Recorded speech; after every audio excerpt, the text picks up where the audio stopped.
Bonjour à tous, donc aujourd'hui dans cette vidéo je vais vous parler de ma consommation de légumes depuis que j'ai eu recours à la sleeve, donc il y a maintenant 3 ans. J'ai été opérée donc en novembre 2016, je pesais à l'époque 110 kg et aujourd'hui je pèse entre 65 et 66 kg.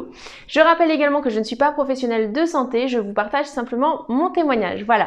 Alors effectivement, quand on entame les parcours de chirurgie bariatrique, forcément on nous parle beaucoup de l'alimentation puisque c'est l'un des points clés qu'il faut en fait modifier, améliorer, suivre, etc. pour être sûr de réussir en fait le parcours de chirurgie bariatrique.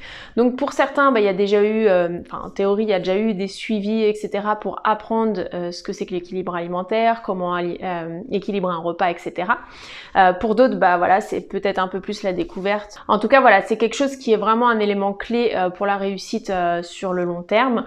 Et très clairement, c'est vrai que moi, depuis que j'ai été slivée, alors je l'avais fait déjà auparavant quand j'avais des suivis type rééquilibrage alimentaire, etc. Mais voilà, dans le temps, c'était pas forcément resté. Là, clairement, depuis que j'ai été slivée, effectivement, j'essaye vraiment d'équilibrer mes repas.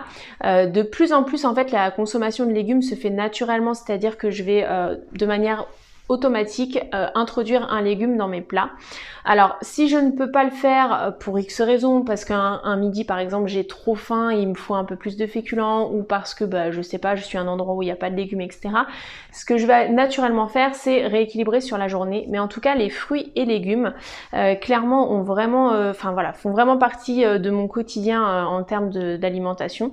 Et je vais naturellement aussi m'orienter vers des recettes où les légumes sont cuisinés. Alors cuisiner, ça veut pas dire forcément rajouter beaucoup de matière grasse ou de choses comme ça, mais que les légumes aient du goût, parce que bien souvent aussi je me suis rendu compte que avant je n'aimais pas forcément les légumes parce que clairement des légumes cuits à l'eau, c'est pas toujours savoureux, etc. Alors que finalement parfois en faisant des choses très simples, on peut leur donner du goût et les apprécier bien différemment.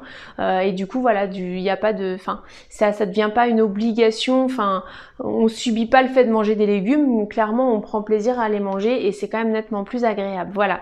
Donc je voulais vous faire cette petite vidéo parce que je sais que pour certains les légumes ça fait pas forcément partie du quotidien. Pourtant clairement sur le long terme, en tout cas moi c'est comme ça qu'on me l'a présenté et j'avoue que voilà, c'est comme ça que je le fais au quotidien. Je les consomme tous les jours et ça m'aide réellement pour maintenir mon poids et voilà, que la stabilisation se passe bien. Donc voilà, je voulais vous partager un petit peu mon retour par rapport à ça. N'hésitez pas à consulter les recettes, des petites choses simples. Franchement les épices, etc. c'est super chouette et ça agrémente vraiment les repas sans se compliquer la vie, sans que ça devienne des recettes qu'il faille cuisiner pendant 30 minutes. Non, des fois c'est vraiment tout simple. Donc voilà, n'hésitez pas aussi pour tous ceux qui ont peut-être du mal à les introduire automatiquement, à consulter des petites recettes comme ça peut être super sympa. Voilà.